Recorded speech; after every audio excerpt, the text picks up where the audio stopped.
सामाजिक न्याय, संविधान, आरक्षण, जातीय जनगणना जैसे महत्वपूर्ण मुद्दे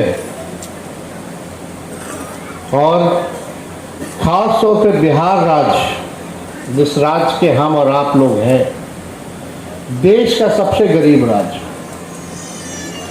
और इस गरीब राज्य में सबसे गरीब कौन है?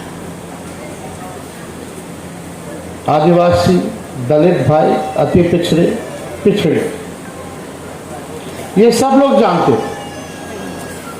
लेकिन जब जाति आधारित गणना हुई, जाति जनगणना हम लोगों ने नहीं कराया और ना राज्य सरकार करा सकती, क्योंकि संविधान में नियम है। इसलिए हम लोगों ने जातीय आधारित गणना सर्वे कराया। जातीय जनगणना कराने का अधिकार केवल भारत सरकार को, लेकिन जब हम लोगों ने जाति आधारित गणना भी कराया तो मोदी जी के, भारत सरकार के जो सबसे बड़े वकील सॉलिसिटर जनरल तुषार मेहता जी को खड़ा कर दिया गया कि ये बिहार के जो आंकड़े हैं या जो जाति आधारित गणना हम लोग करा रहे हैं, ये किसी भी प्रकार से ना हो, फेल हो जाए। आप बताइए कि आखिर इससे नुकसान किसको है? जो हमारे प्रधानमंत्री मोदी जी कहते थे जात पात कर रहा है लोग, जातीय विद्वेष पैदा कर रहा है, आज उन्होंने कैबिनेट में मीटिंग में निर्णय लिया कुछ दिन पहले कि भारत सरकार जातीय जनगणना कराएगी। तो प्रधानमंत्री जी को बताना चाहिए कि क्या अब आप जात को लड़ा रहे हो, विद्वेष पैदा कर रहे हो? इससे नुकसान किसी को नहीं है, बल्कि फायदा है। साइंटिफिक डेटा होना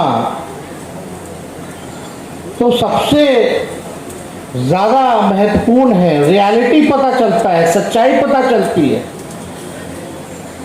अगर नाला साफ करने वाला है तो कौन जाति का है, ठेला धोने वाला है तो कौन जाति का है, भूमिहीन है तो कौन जाति का है, एक कमरे में परिवार अगर रहता है तो वो कौन जाति के लोग हैं, ये तो पता चलना चाहिए।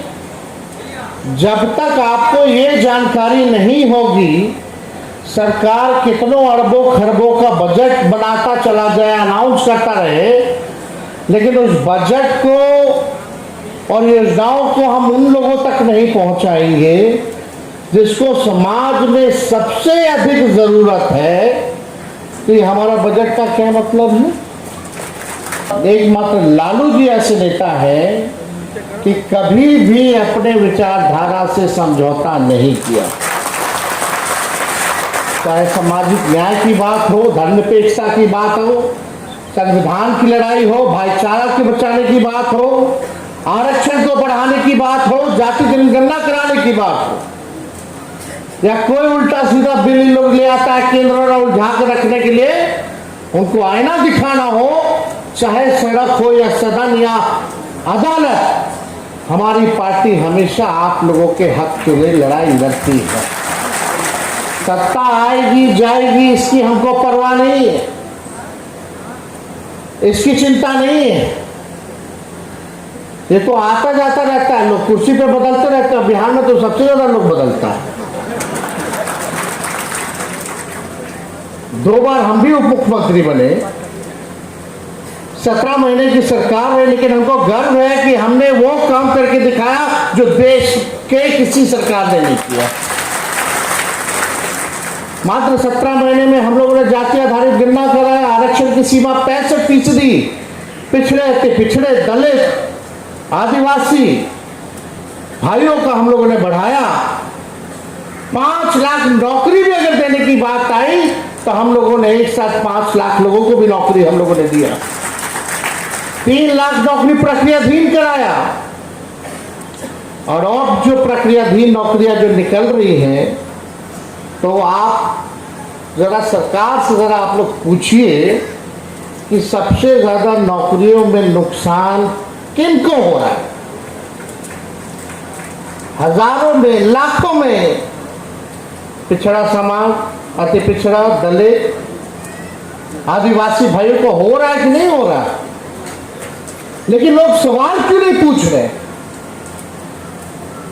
लोगों में गुस्सा क्यों नहीं है?